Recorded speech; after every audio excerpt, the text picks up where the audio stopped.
Number 1. Did you know Steve Rogers can play shield block in Alter Ego because it's not a hero interrupt? I swear he sleeps with that frisbee under his pillow. Doesn't he know there's more to life than shields? Get a hobby, Steve. Get a hobby. Number 2. So the character in Goliath's art isn't actually the correct Goliath. The card is supposed to be Bill Foster, but the art is actually of his nephew, Tom Foster, from Damage Control. Somebody's getting fired for this? Number 3. Curiously, Thanos' armor and helmet attachments are pretty much the only attachments in the game that require a basic attack to remove them that doesn't have to be your basic attack. In multiplayer, another hero can punch him, then a different hero can trigger the response to pay the resources and have them removed. This is really useful because you already know the aggression player doesn't want to pay for anything that isn't pure damage. They just want to hurt things and watch the world burn. Number 4.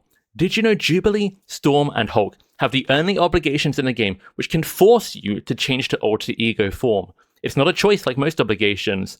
Said Hulk, go back to lab. Number 5. How do you like Phoenix's hand? Well, what about Rogue's hand? And what if we take a hands-on look at Enchantress? We call them red-handed boys, but hey, you have to hand it to them. At least they're consistent.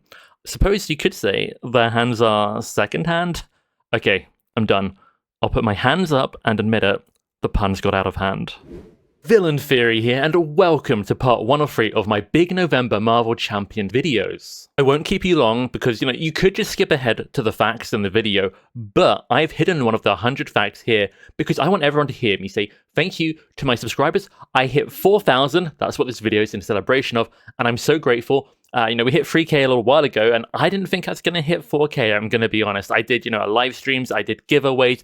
This time, just big videos that I hope you guys will really enjoy. But I've been planning this video here for basically a couple years. I've just been adding little facts in here and there. And I actually had 150, but I had to cut them down because 100 is a good number, right?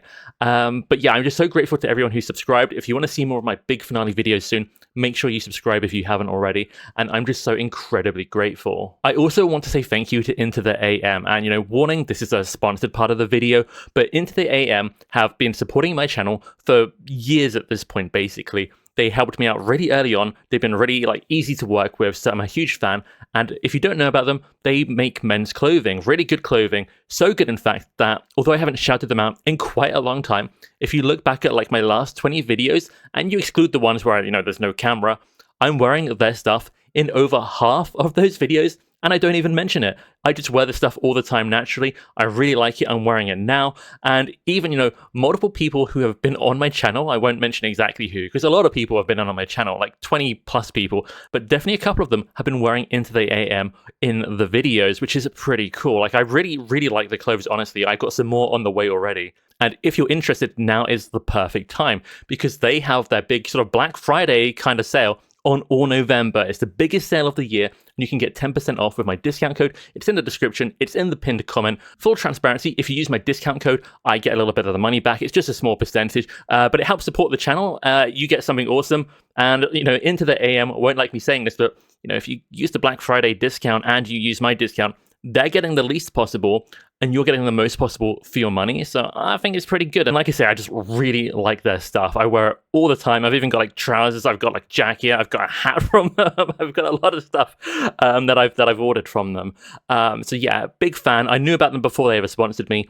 And, they've been very patient considering I haven't shouted them out for a while. So yeah, huge props to Into the AM. And thank you for listening to this part. Now, if you've listened this far, I think you deserve the hidden fact here, and I'm going to give you 2 as a little bonus. So coming in hot at number 6, did you know that if you turn Nick Fury's nemesis minion, Orion, from a minion to an ally with something like Show of Empathy or Karma, but leave Fury's nemesis side scheme Acquire Infinity formula in play, the side scheme will continue to give Orion tough cuts when Fury takes damage. This is really useful and pretty funny. And now for an extra hidden fact, and that is, this whole video is a lie, or at least partially, because there are not 100 fact things that we're going to be going through here.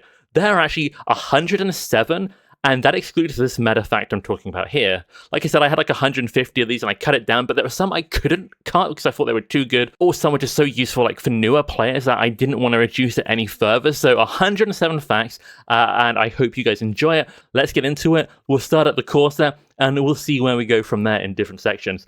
Thank you so much for listening to this bit, and let's get into the video. Number 7. Did you know Spider-Man can play backflip in Alter Ego? This is actually relevant because some enemies, and yeah, I'm looking at you, Ronan, can attack you while you're Alter Ego. Attacks in Alter Ego? I missed the part, well that's my problem. Number 8. This is not a classic at this point, but for the newer players especially, did you know She-Hulk's superhuman strength upgrade isn't discarded when you attack with the following conditions? If you defeat a minion with the attack, the enemy is already stunned, or if the enemy is stalwart. This is because, in all those situations, by the end of the attack, there is no valid target to stun that isn't either already defeated, already stunned, or are unable to be stunned. By only attacking at these moments, you can easily play and keep both copies of Superhuman Strength and get She-Hulk up to a disgusting 7 attack that you can keep on using. And that's before we consider other stat boosts like combat training. Now that's some powerful twerking. Number 9. Iron Man's hero form hand size is effectively capped at 7 due to the wording on his hero ability. Cards like Assess the Situation, which actually have Tony on the art, as well as Symbiote Suit, do not work to increase his hand size if his hand size is already maxed out from playing tech. He might be a billionaire playboy philanthropist, but the man has limits. Number 10. Doctor Strange's Obligation and the counterspell Treachery from his Nemesis set target events, but they don't affect Doctor Strange's Invocation deck as he never actually plays them. His Identity ability just has him pay for them and resolve the special on the Invocation. The text has no mention of playing them at all. That's legitimately how the rules work here. He can just keep using his Invocations through his Obligation and Nemesis set. No wonder they call him the Sorcerer Supreme. Number 11. Did you know as Doctor Strange, you can use the Domino Ally to put a wild resource from your hand on top of your deck, setting up Magic Blast to trigger everything? Wong, you're fired. Number 12. Did you know that if Doctor Strange's Nemesis set enters play against Ebony Maw, and his Treachery cards with the spell keyword get shuffled into the encounter deck, Ebony Maw's abilities which find a spell can grab them and put them into someone else's play area. This of course happens most when you knock into its final stage, and it's just kind of weird. 13. Did you know Miss Marvel can play multiple wiggle rooms against one attack? The timing for this works with Miss Marvel's Morphogenetics ability, meaning you can play one wiggle room to block some of the damage, return it to your hand, then play wiggle room again to block the rest of the damage, all while drawing a card each time from it. Now that's some real cartoon physics. 14. If you give Hulk all the hit point upgrades possible in regular play, including his own immovable object upgrade, he can reach 52 hit points. And Break Time, the pool card, can then potentially heal 51 hit points if you are down to 1 hit point remaining. The thing is, however, Break Time makes you leave the table 1 minute per health restored. So I sure hope you remember what you were doing 51 minutes ago when you finally make it back. Hulk, smash? Maybe?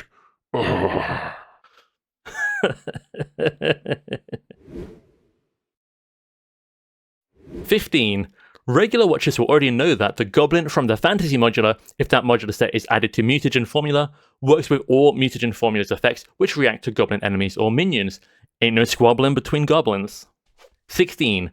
Did you know that Crossbone's first main scheme has a mistake in its recommended modulars? It's supposed to say Hydra Assault, not Hydra Patrol. This is correct in the rulebook at least. Makes sense that you should use the Hydra Assault mod set, considering the main scheme is called Attack on Mount Athena.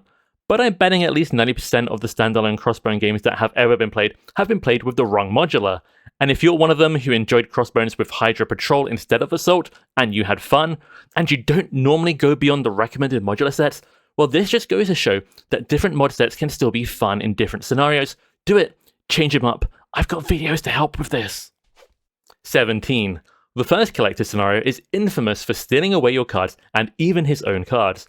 So what happens if you play him and add the Infinity Gauntlet modular? We'll call him Thanos because he starts collecting the Infinity Stones. He grabs them as they leave play after triggering against you. Oof. And if you play long enough and in multiplayer, so the collection is, bigger, you can end up with all the Infinity Stones in his collection. Now, I wouldn't normally play this, but I think it's fun for the villain, in theory.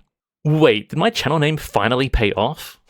18. Did you know that the Library Labyrinth in Escape from the Museum, also known as Collector 2, can remove threat from the main scheme despite a crisis icon being present. This is because the card Library Labyrinth belongs to the scenario, not the player, and the crisis icons don't affect the bad guys. That's cool, but now let's enter a rules labyrinth, and please allow me to rant just a little here. So even though Library Labyrinth works that way, weirdly they've ruled that psychic manipulation cannot ignore crisis icons because it's, a player card is involved, even though it plainly says it's causing the villain's scheme activation to remove threat, and the villain belongs to the scenario, right? Am I crazy? Likewise, Informant can't bypass the crisis icon despite its effect being attached to a minion doing something belonging to the scenario because a player card has been involved. Weird. I wonder what informed that decision. Wouldn't it be thematic for a traitorous minion to sneakily bypass something that stops a hero but shouldn't affect the bad guys? And don't get me started on psychic misdirection somehow being your hero dealing the damage when you are misdirecting the villain's attack and its damage. It says damage from that attack, and that's the villain's attack. Am I crazy here, guys? Okay, rant over. Happy thoughts. 19. Did you know that if you put the Infinity Gauntlet on a villain with no minions in their encounter set, and don't give them a modular set with minions in either, the Space Stone just discards the entire deck looking for a minion? It basically becomes a reset the encounter deck and add an acceleration token to the main scheme ability, which is honestly kind of cool, but minions are fun, so use this with caution. 20. Did you know that while minion attachment abilities that say something like attach minion gains X stop working when you turn a minion into an ally with a card like Mind Control, but the attack bonuses in the bottom left corner of these cards keep on working for the ally version now? I love it. You can even use this to cause Yellow Jacket to end up with 6 attack, and due to their wording, his Nemesis set attachments will even find their way onto him if you Mind Control him before revealing the attachments. Nice. 21. If you play the Phoenix hero in the Loki scenario and your Nemesis side scheme comes out, good luck. The side scheme is permanent, which means this version of Loki is completely invincible. He can't be damaged while a side scheme is in play, and this side scheme never leaves. You better hope he swaps out. So maybe don't put the Clan Akaba or Infinites modulars in here either, or in Red Skull. They have a permanent side scheme out from round 1. But hey, you do what you think is best. 22. Did you know we received the Scott Lang and Nadia versions of Ant-Man and Wasp as hero packs, not Hank and Janet from the comics? Because Marvel, or someone in their licensing process, effectively requested those versions of the characters. Executive meddling, it's everywhere. And now, having read a bunch of the comics, I can safely say the original Janet version of Wasp really deserves to be a hero in this game. 23. If Ant-Man's Nemesis side scheme comes out, it blanks the tech on all player cards. If Iron Man or Iceman are at low hit points when this happens, blanking their health boosting tech outright defeats them, putting Tony on the scrap heap and melting poor Bobby. Hilarious. Sorry, but not really sorry to my friend Dan who this actually happened to. 24. Remember the tiny trait that Ant-Man and Wasp have in their smaller forms? The Thumbelina minion from the Extreme Measures modular set actually makes use of it. 25. Giant Stomp and Dive Bomb are the only 2 cards in the game that hit a potentially infinite number of enemies across all players, while also being listed as actual attacks, trait and all on their cards. This makes them excellent targets for aggressive energy or warrior skill to boost their damage against all the enemies, and for Dive Bomb, you probably already know about it and hone technique together. It's so good. 26. Ant-Man's Giant Stomp has the Giant trait, but Wasp's Giant Help does not have the Giant trait. So, for the purposes of team building exercise, which wants cards to share a trait, get this.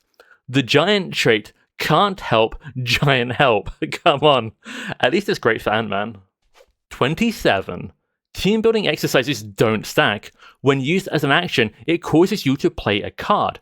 By the time you can use a second team building exercise you have in play, the first one must have already finished the whole process of playing whatever card you chose. It's not a discount that waits around, like, say, Helicarrier, that works for the next card. So you could say that this team-oriented support card doesn't actually like to work as a team. Also, bonus last-minute fact here, because I don't want to edit all the numbering I've already done for the graphics and script. Team building exercise allows you to play cards on someone else's turn that you couldn't usually do. For example, you can only normally take actions on someone else's turn, and playing an ally isn't an action, so you can't do it. However, using team building exercise is an action in itself, and team building exercise can play the ally. Pretty cool. Team building exercise also works really well with Quinjet. You can play it before your turn happens in multiplayer, if you're like the third player, for example, because then it will effectively charge up one turn faster because it gains a charge at the start of your turn. And normally you'd have to wait for your turn to actually play it, so you miss the start of your turn charging it. And bonus fact, Quinjet, since it's an action, can also let you play an ally when you normally wouldn't be allowed to on someone else's turn. Rules? They're more like guidelines. 28. Despite its name, the attack bonus from Ant-Man's giant strength works in tiny form. You have to change forms multiple times in a single turn to get back to tiny after going to giant form, but it's pretty easily done thanks to Resize and Ant-Man and Wasp's team-up card, Swarm Tactics. Hey, I guess it's not all about size. 29. Have you heard that you can actually overpay for the Ant-Man ally while using Make the Call for him? You get the pin counters and everything correctly. Just shove your money down the phone. Also, this technically goes for the Wasp ally too, if you make the call into someone else's discard pile or your multi-aspect hero. 30. Did you know that Spider-Ham's nemesis, the Green Gobbler, can remove pin counters from the Ant-Man and Wasp allies, rendering their hit points down to 0 and thus defeating them? So, the Gobbler gobbles them up? Looks like meat's back on the menu, boys. 31. If team training is on the board, giving allies +1 hit points, you can just play Make the Call for Ant-Man or Wasp for 0 cost, not overpaying anything, and have a functional ally. They'll just have 1 hit point, but hey, that's all they need. Tiny Ant-Man, hugely cheap chump blocks. 32. Did you know that if you make the call for an ally outside of leadership, you can't use Power of Leadership to help you? Well, you can, but it only generates 1 resource, not 2. You have to use the Power of card that matches the ally you want to get the double value, such as the Power in All of Us for Nick Fury. What's cool is this now also includes Power of the Mind when making the call for psionic allies. Wait, making the call with the power of your mind? That's what we call telepathy. 33. Longtime viewers will know Sidekick has a secret. It works on a signature ally, not specifically on your own signature ally. If you make the call in multiplayer for someone else's signature ally, you can get them and then make them your sidekick. Just be aware you might be annoying your friend by taking their favorite ally and declaring them your sidekick. Look, I'm not responsible for any of the social consequences. 34. Did you know that Make the Call bypasses trait locks? The act of putting an ally into play bypasses the full process of actually playing the ally, effectively skipping to the final step. The ally is now considered to be in play, but you didn't actually play it. That's it. That's it fully formalized in the rules. There's a lot of cool combos you can do across a lot of heroes with this, notably with the Web Warrior and Guardian allies. And this official loophole works with Call for Backup as well. 35. Build support also bypasses trait locks. It's just like Make the Call. Do you want Queen Carrier while you're playing Jubilee for all those good wild resources? Well, just thwart down build support and grab it. One, say, the Bifrost on Adam Warlock, so you can summon 4 and Beta Ray Bill all from the same deck, build that support, and stay frosty. 36. Jubilee's shopping spree also puts items straight into play. It doesn't play them, and thus also it bypasses trait locks. Oh my, Blood Gem's half price today? Forbidden Power on sale at the mall. Let's face it, they sell worse things there. 37. Did you know there was originally going to be a 5th major aspect in Marvel Champions called Determination? It was all about doing whatever is necessary to get ahead, such as getting a good effect in exchange for a negative effect. You can still see this kind of design today in cards like Toe to Toe or Taunt, and I suspect it inspired the pool aspect in how it benefits from bad icons. 38. Listeners to Shadow of the Cast, my podcast with Nelson all over, check it out, will already know Nightcrawler was originally caught up in copyright stuff and wasn't initially available for Marvel Champions, and that when they got permission to make him into a hero, it was Emma Frost who got the chop from their sort of, design release schedule. Somewhere I like to think Emma and Beast are off relaxing on a tropical island. We were so close. 39. Are you aware that, while the mutants only truly arrived in Marvel Champions with the release of Mutant Genesis, that Quicksilver's pack brought us Multiple Man, Warlock, and several Industries, all with the X-Factor traits? Fantasy Flight Games got special permission for these cards. Hey, maybe they can get special permission to make a Beast hero now? Come on! Beast or Daredevil? Okay, I'll settle for Emma Frost, but, make it happen, guys. 40. Speaking of Multiple Man, he and Snowclone are the only non-unique allies in the game, and if 4 people are all playing Protection, and everyone owns a copy of Quicksilver, everyone could, in theory, have 3 Multiple Men out on the board at the same time for a total of 12 Multiple Men in play. And, with a little bit of Marvel Champions magic, It looks to me that by owning an extra Quicksilver hero pack, having medical records out while playing the Agents of S.H.I.E.L.D. campaign, and having Nova in play, probably as a Guardian hero, for the extra ally limit increase, one player could in theory use medical records to put a 4th copy of Multiple Man into their deck and potentially have 4 Multiple Men out on the table in their own play area, and in 4-player this could mean 13 Multiple Men in play in total, which is crazy. Attack of the Clones, but seriously, don't buy 2 Quicksilvers. 41. If you're playing the Agents of S.H.I.E.L.D. campaign and get Travel as your evidence card, you can potentially grab a 4th surveillance team in addition to already having 3 in your deck. Now, Monica Chain can feed all of them counters, but it's only if you want to play Justice, want to play that kind of deck, want to play in the campaign, and if Travel comes up as the evidence card for you. But hey, it's not impossible. And the nice thing here, at least, is that Surveillance Team was reprinted, so you don't have to buy, the second Quicksilver kind of pack. 42. You probably know that Hulk has the most printed physical resources in the game at 18, and that's including his triple resources, counted as 3 each. But this is followed by Colossus at 8 printed physicals. But did you know they're actually followed by Groot and Gamora, who both have 7 physicals each? Somehow, this green lady has more physicals than this green lady. Note to self while editing, insert sad She-Hulk noises. 43. Shadow of the Cast listeners will also know that campaigns weren't originally planned to be in Marvel Champions at all. The designer had to scramble and design Rise of Red Skull's campaign in roughly a week after the box was accidentally announced as going to have a campaign. 44. Wonder Man will probably have the most printed energy resources in the game once he releases, but this is closely contested by Captain Marvel within her 15 signature cards if you count her triple energy resources as 3 each. And did you know this is followed by Gambit, Storm, and Nightcrawler, who each have a total of 8 printed energy resources within their 15 signature cards. 45. There are multiple infinite damage combos you can do in Marvel Champions. Kennedy Hawk of MCM came up with an Ant-Man deck that eventually basically gains infinite attack. Among others, there's also a cool Infinite for Drax made by deck builder Inigo Montoya. Please note no fathers were harmed in the making of these decks. Oh, and if you watched my previous videos, note that the super combo with the Nova Hero and Get Ragey from the pool aspect that I've talked about before, it's officially gone, it doesn't work anymore. But hey, they released White Wolf, who combos beautifully with Unleash Nova Force for a new Infinite Nova combo. The saving grace that generally stops these from being overpowered, in my opinion, is that by the time you've set things up to go infinite or nearly infinite in most of these decks, you probably could have just won easier through regular gameplay. 46. Did you know that Ironheart has the most mental resources in the game at 8, followed by Wasp and Hulkling at 7? What about genius scientist Peter Parker, I hear you ask? Yeah, he's more of a physical resource guy. That's probably why he's backflipping around the lab in Alter Ego. 47. What do Green Goblin and Nightcrawler have in common, I hear you ask? Well, they're both total posers. No, wait, I mean they share the exact same pose by the same artist. 48. Oh, and you probably know this one, but I feel like it has to be here. Domino has the most wild resources in her signature cards at 14. This is followed by the original Black Panther at 8 if you include his double Vibranium resources as 2 each. And hey, it makes sense, Panthers are wild after all. 49. Did you know that Groot's hero ability being a Force Interrupt, basically it triggers before you are allowed to use most other cards that prevent damage, meaning that Groot can't really make use of Shake It Off despite being in the card art. I thought Groot was a true Swiftie, but he doesn't like Shake It Off. Ugh, ban him from the wedding. 50. Due to the Forced Interrupt timing of Groot's hero ability, we can actually use Force Field Generator's own Forced Interrupt to protect our growth counters. Effectively, when we would take damage, both Groot's ability and the Force Field Generator try to trigger with the same timing, and the player can choose what takes priority here. Thus, you can use the Force Field Generator to sow the damage when otherwise you'd be forced to lose precious growth counters. That's awesome. Or as Groot would so eloquently say, I am Groot.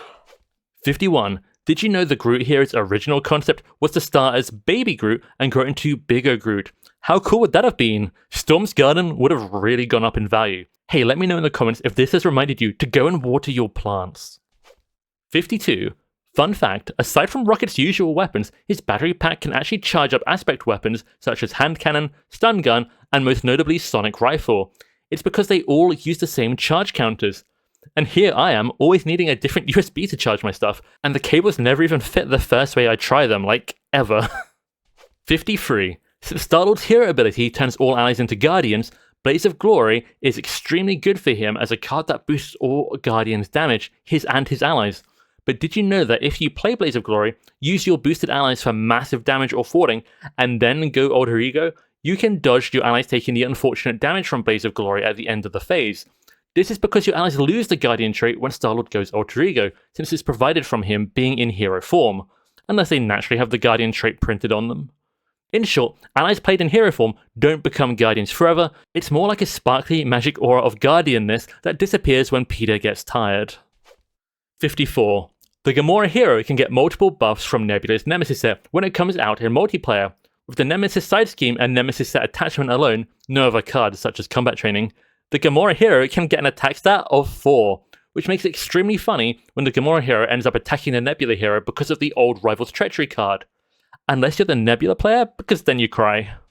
55. Did you know that if Grasping Tendrils cancels an attack, Venom can draw a card from Spider Sense still and is still considered to have defended an attack even though an attack never actually happened now, it was cancelled?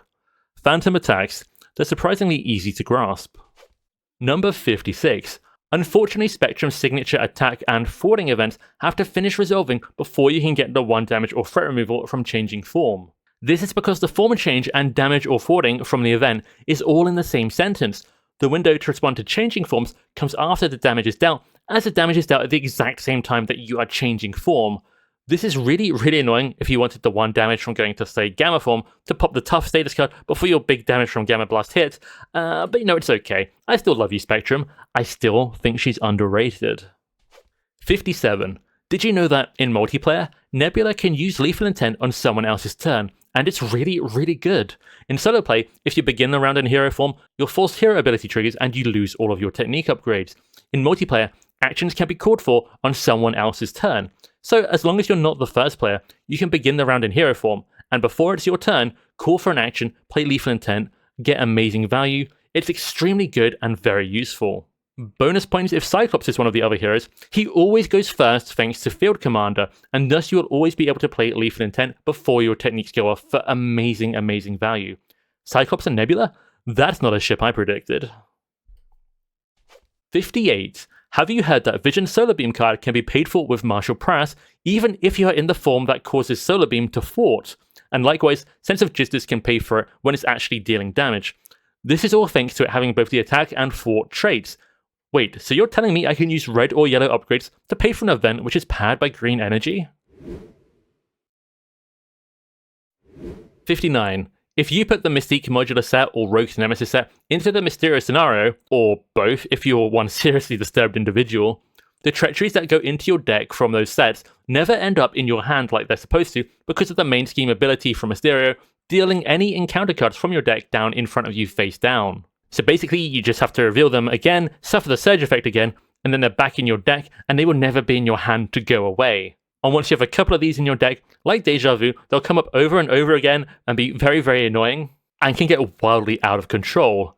But I'm here for it. Do this with Star-Lord, and just put some card draw into your deck for the most absurd combos and general absurdity. Someone's going to lose in spectacular style. Hopefully it's a villain, but who knows. Number 60. Did you know it's possible to just suddenly lose in the Sabretooth scenario if you draw Infiltration from your deck with no allies or supports out beyond Robert Kelly from the scenario? Because he'll be the only ally in play to discard for Infiltration. It just gets him. And it's part of the recommended mod set. Guys, how many supports did the Precons in Mutant Genesis add? What? Just 1 support? Oh, no. 61. Did you know that if you defend the Juggernaut villain's attack in round 1, which you might be inclined to because he has a very big attack stat, you can just lose the game immediately to his Trample Encounter card if you haven't played another ally or, have some other way to defend. Trample will just squash Hope. First it was Robert, now this with Hope. What do they have against the scenario-specific allies that they make you have to have here? 62. Going back to Sabretooth, if you play the Sabretooth scenario with one of the modular sets that steals allies, such as Shadow King with the Possessed attachment, it can blank the ability on Robert Kelly that causes him to be attacked by Sabretooth, and so you can basically ignore him for the rest of the game as a 0 attack and 0 scheme minion. Now that's more like it because no one wants to worry about protecting that jerk in his stupid face. 63. Did you know the Show of Empathy side scheme has both an advantage and disadvantage in the Mojo scenario? Show of Empathy makes you put threat on a minion to take control of it, but Mojo punishes you for having threat on characters when they leave play. However, The two supporting actor minions put threat on themselves, which is usually just a downside for defeating them for the player, but it can actually make them easier to redeem with Show of Empathy, which has you put threat on the enemies anyway, to take control of them. So hey, talk about method acting. 64. Did you know 10 heroes in the game don't have a signature ally? That's Cable, Ghost Spider, Groot, Hulk, Magneto, Rocket, Silk, Spider-Man Miles Morales, Storm, and Venom.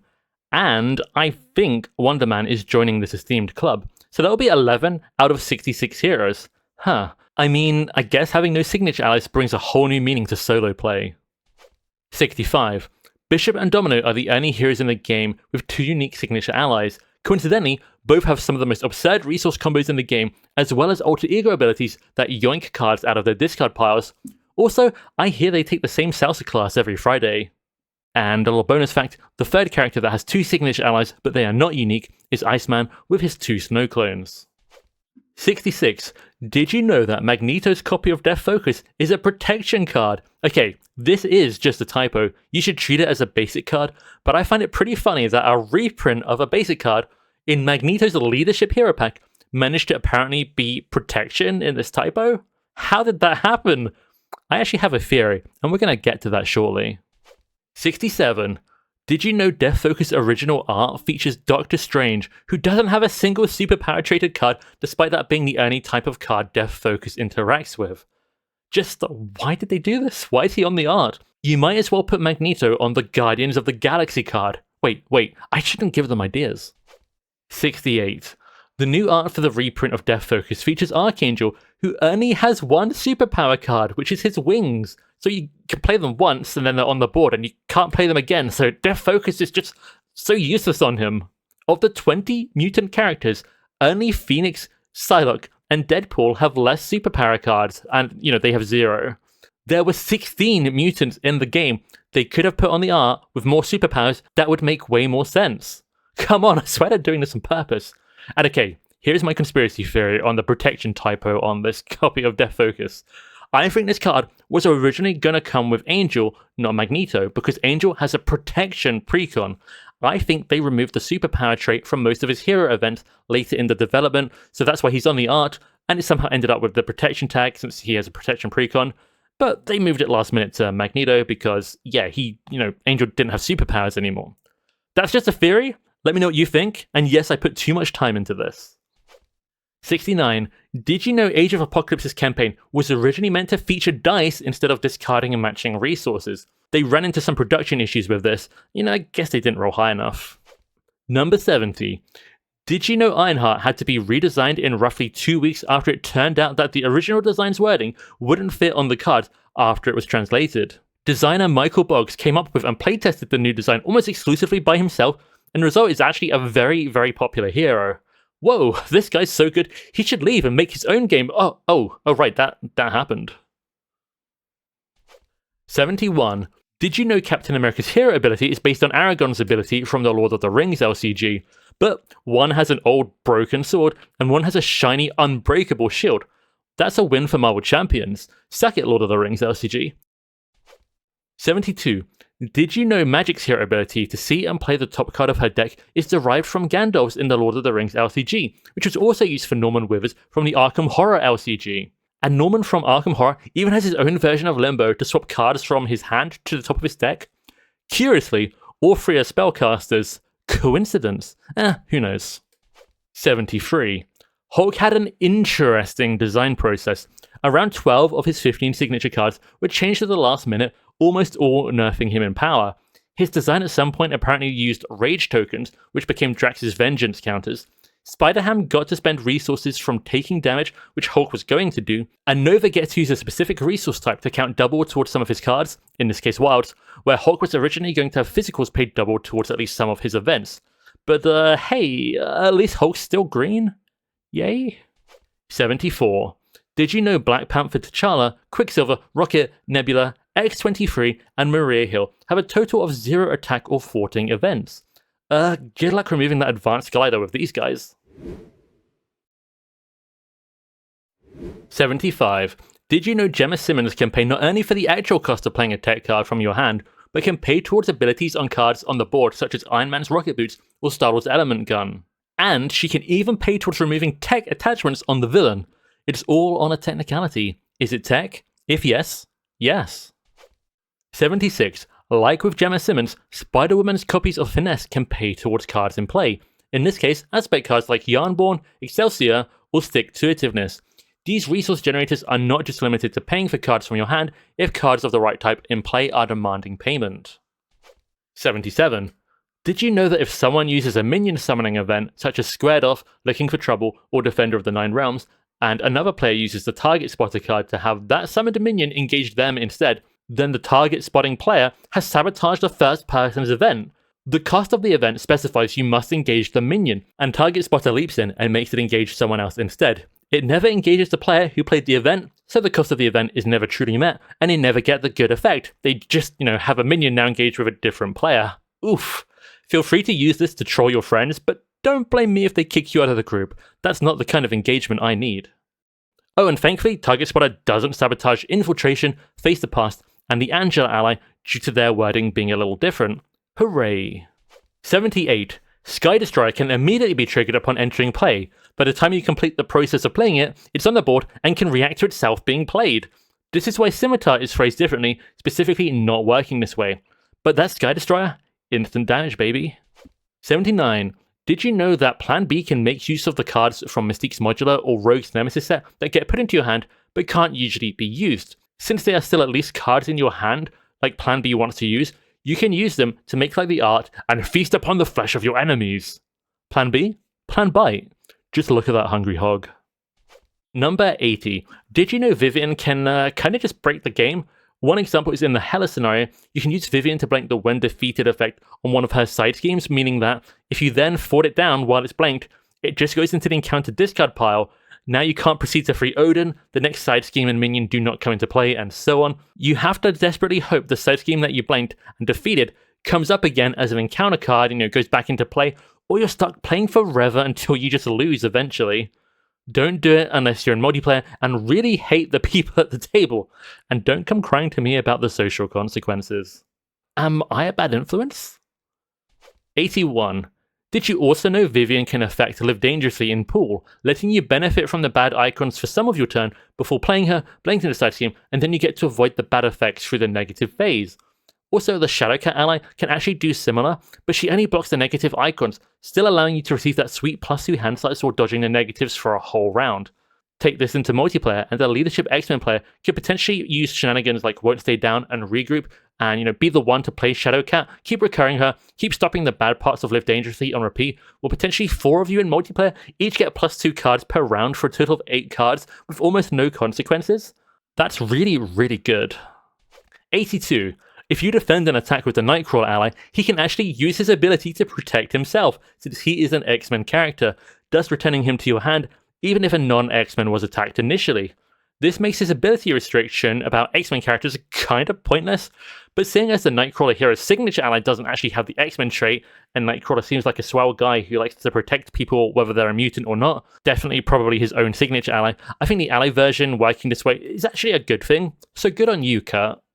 83. Did you know Danger Room and X-Mansion can be played and used by non-mutants despite the text talking about the mutant trait? Supports generally don't have to tell you that. If it's in your play area, you can use it. The final sentence here is just giving other players permission to use them. It doesn't say a character without the trait cannot play it and use it normally. So you can use it. Get weird with your deck building because X-Men ally decks are just good across the board no matter who your hero is. Go on and live out your weird team-up fanfics. You have Fantasy Flight Games' blessing. 84. If you have enough aerial cards in hand, Cannonball won't take damage from making attacks with Enraged attached to him. This is pretty nifty for Angel, and you can also try this on Falcon, who can always bring Redwing back to hand for a guaranteed additional aerial card. Haven't you heard? The bird is the word. 85.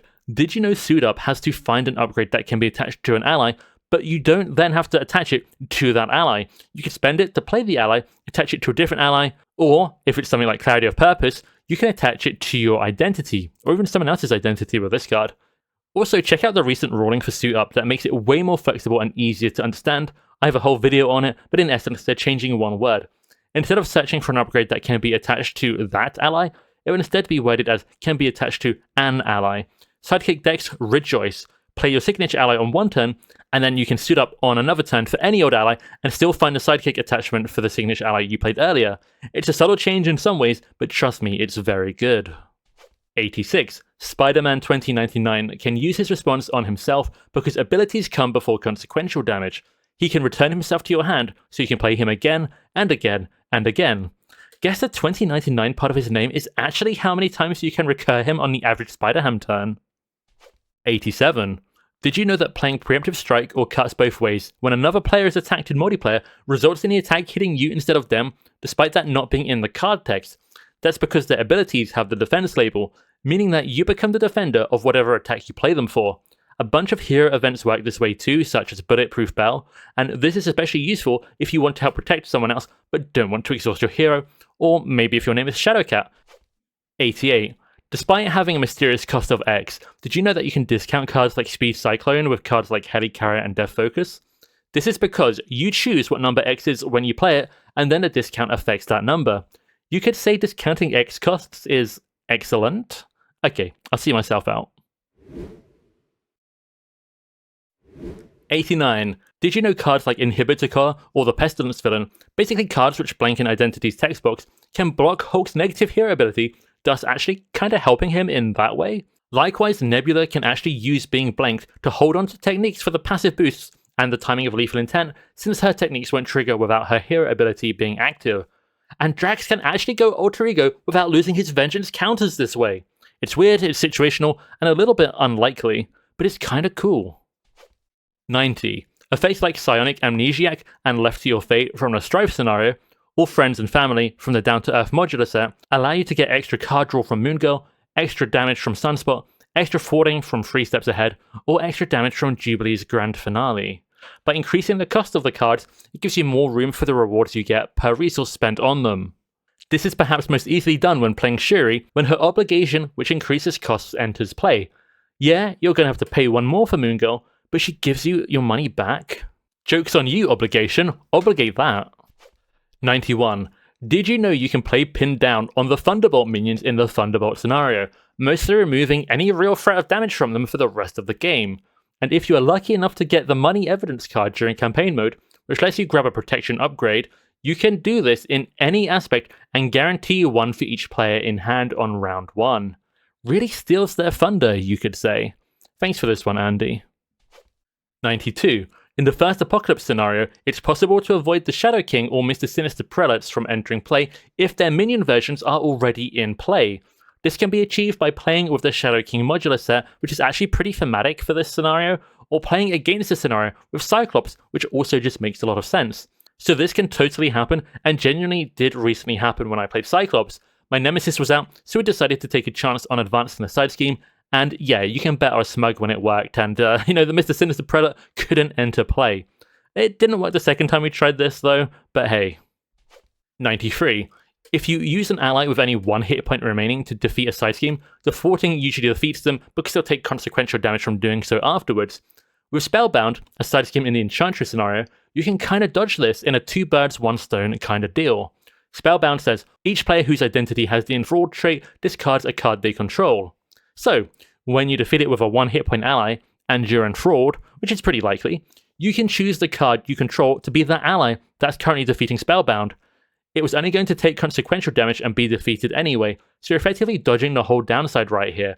This is because, if you're not familiar, the consequential damage from, thwarting with an ally comes after resolving everything else around it. So with Enchantress being so tricksy, it feels really good to get one over on her with this. 94. While not allowed in the Civil War or Synthozoid SmackDown customizable scenarios, there isn't any rule against mixing and matching resistance and registration modular sets in regular Marvel Champions villains. After all, a villain like Ebony Maw isn't part of the superhero resistance. If you do mix these mod sets together in a regular scenario, choosing the Mighty Avengers modular set from Civil War and the Moon Knight modular set from Synthozoid SmackDown, you can actually get stuck in an infinite loop. If Mighty Avengers is on top of the discard pile, Moon Knight will reveal it when he enters play. Then it will reveal Moon Knight, then he will reveal Mighty Avengers, then it will reveal Moon Knight, then he'll reveal Mighty Avengers, and okay, you catch my drift. This is unlikely, but kind of funny. Rumor has it that a playtester found this, but since they got stuck in an infinite loop, they haven't been able to stop playing and report it. Come on, buddy, walk away from the table. It's gonna be okay. 95. Did you know Spider-Man Miles Morales' Arachnobatics attack, unlike most cards in Marvel Champions, specifies a stunned or confused status card to deal its extra damage, and not the full condition of just being stunned or confused? This means that against a steady enemy, who's only halfway stunned with one stun card on them, Arachnobatics will still get its full damage bonus, while a card like Press the Advantage won't get its card draw because it requires that full stun for its extra ability. So, while steady definitely hurts the efficiency of some of Spider-Man's cards, it can really make it easy to deal big Arachnobatics damage, and I like it. 96. Nova's Nemesis side scheme asks each player to discard a card they control with a wild resource. Fortunately for Nova, he doesn't have a single card that goes into play with a wild resource in his signature cards, his precon, or even his back of the pack cards.